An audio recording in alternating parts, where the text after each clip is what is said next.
Okay, remember we've been talking about how to analyze circuits, and the only thing a circuit can be is either series or parallel. So on the left, a series circuit is where the electricity, the electrons flow from one end of the battery to the other through all the resistors. There is no choice. All the current has to go through the resistors. A parallel circuit is where the electricity, the electrons actually have a choice because the resistors, or at least some of them, are parallel with one another. And what we're trying to do, whether it's series or parallel, is to analyze it down, to break it down to one equivalent resistor. Like the series circuit on the left has 3 in series, and we like to draw it as though it were a straight line. So it's easy to see that these are all in series and the electricity has to go through every resistor. And in that case, we can just add up the resistance of each individual one and figure out what the total resistance is in that circuit. And then we can solve for current using Ohm's law. For the parallel, we have to use the reciprocal, find the sum of the reciprocals of all the resistors, and then take the reciprocal of that answer to find the total equivalent resistance. And then we can find the total current, and then we can go back up through our resistors to find the current and voltage at each and every individual resistor.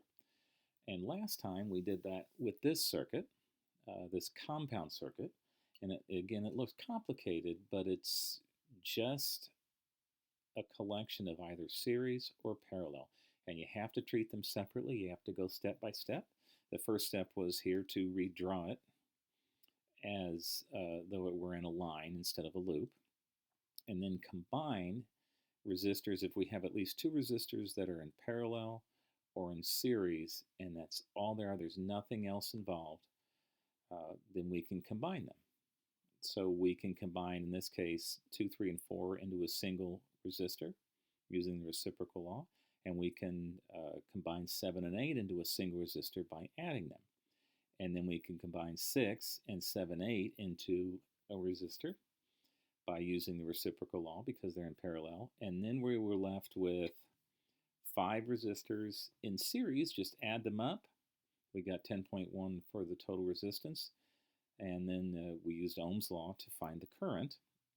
And then we went back up through, and every time it went back up to a series, we took the current with us and solved for the voltage. Every time it went back up to a parallel, we took the voltage with us and we solved for current, all the way back until we had all the resistors solved.